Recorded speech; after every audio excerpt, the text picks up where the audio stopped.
اعوذ باللہ من الشیطان الرجیم بسم اللہ الرحمن الرحیم السلام علیکم ورحمۃ اللہ وبرکاتہ۔ آپ صلی اللہ علیہ وسلم نے ارشاد فرمایا، نماز کے لیے جاتے ہوئے اٹھنے والا ہر قدم صدقے کے برابر ہے۔ آپ صلی اللہ علیہ وسلم نے ارشاد فرمایا، میری امت کو قیامت کے دن اس طرح بلایا جائے گا کہ ان کی پیشانیاں اور ان کے پاؤں وضو کے آثار کی وجہ سے چمک رہے ہوں گے۔ آپ صلی اللہ علیہ وسلم نے ارشاد فرمایا، تکبر حق کی مخالفت اور لوگوں کو حقیر جاننے کا نام ہے۔ آپ صلی اللہ علیہ وسلم نے ارشاد فرمایا، اپنے گھروں کو قبرستان نہ بناؤ، یعنی اپنے گھروں میں عبادت کیا کرو، اور شیطان اس گھر سے بھاگتا ہے جس میں سورہ بقرہ کی تلاوت کی جاتی ہے۔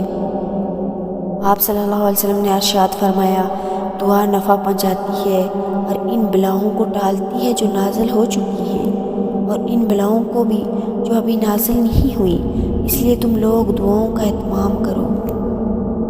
آپ صلی اللہ علیہ وسلم نے ارشاد فرمایا، امیری یہ نہیں کہ سامان زیادہ ہو، بلکہ امیری یہ ہے کہ دل غنی ہو۔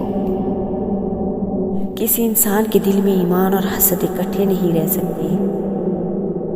اس سے بڑھ کر کوئی بدترین برتن نہیں۔ ہمیشہ سچی اور حق بات کہو، اگرچہ کڑوی ہی ہو۔ ان لوگ وہ ہیں جو اچھی اخلاق کے مالک ہیں۔ یہ بہت بڑی حکمت ہے۔ میانہ روی اختیار کرنے والا کسی کا محتاج نہیں ہوتا۔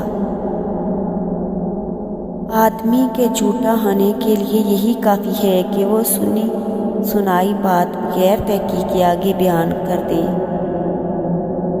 دنیا مومن کا قید خانہ ہے اور کافر کی جنت۔ ہر گناہ کی توبہ ہے مگر بد اخلاقی کی نہیں۔ دنیا کی محبت ہر خطا کی جڑ ہے۔ اللہ ظالم کو مہلت دیتا ہے مگر جب پکڑتا ہے تو پھر نہیں چھوڑتا۔ جو موت کو یاد رکھے اور اس کی اچھی تیاری کرے وہ سب سے زیادہ عقل مند ہے۔ جو رحم نہیں کرتا اس پر رحم نہیں کیا جاتا۔ مومن ایک سوراخ سے 2 بار نہیں ڈسا جا سکتا۔ چغل خور جنت میں داخل نہ ہوگا۔ حیا سے صرف بلائی حاصل ہوتی ہے۔ جو شخص یہ چاہتا ہے کہ اس کے رزق میں کشیدگی ہو اور اس کی عمر میں زیادتی ہو، تو اسے چاہیے کہ وہ رشتہ داروں کے ساتھ نیک سلوک کرے۔ اپنے مہمان کے ساتھ دروازے تک جانا لازمی ہے۔ اللہ کے نزدیک سب گھروں میں محبوب تر گھر وہ ہے جس میں یتیم کی عزت کی جائے۔ 3 قسم کے آدمی جنت میں داخل نہ ہوں گے، ایک دھوکہ دینے والا، دوسرا بخیل اور تیسرا احسان جتانے والا۔ تندرستی کی حالت میں آدمی کا 1 درہم صدقہ کرنا موت کے وقت 100 درہم صدقہ کرنے سے افضل ہے۔ جو شخص دوسرے مسلمان کو کافر کہتے ہیں تو ان دونوں میں سے ایک ضرور کافر ہو جاتا ہے۔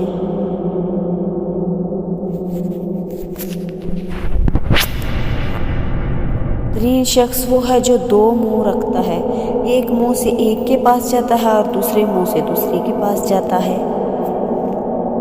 جو شخص جھوٹی قسم کھائے وہ اپنا ٹھکانہ جہنم میں بنا لے۔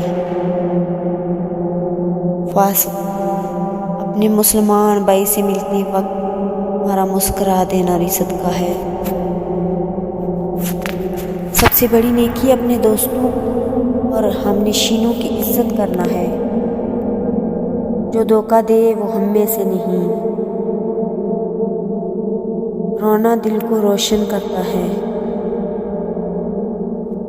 مجھے رمضان کے روزے رکھنے سے اور مسجد حرام میں اعتکاف بیٹھنے سے چیز زیادہ عزیز ہے کہ میں ہر وقت ضرورت اپنے بھائی کی مدد کروں۔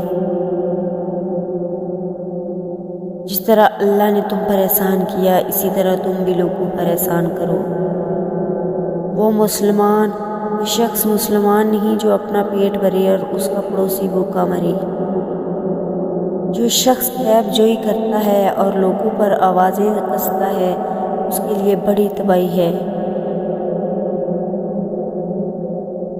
خدا کے نزدیک بہترین دوست وہ ہے جو اپنے دوست کا خیر خواہ ہو۔ دولت مند پر حسد نہ کرو، دولت کی لذتیں فانی اور عارضی ہیں۔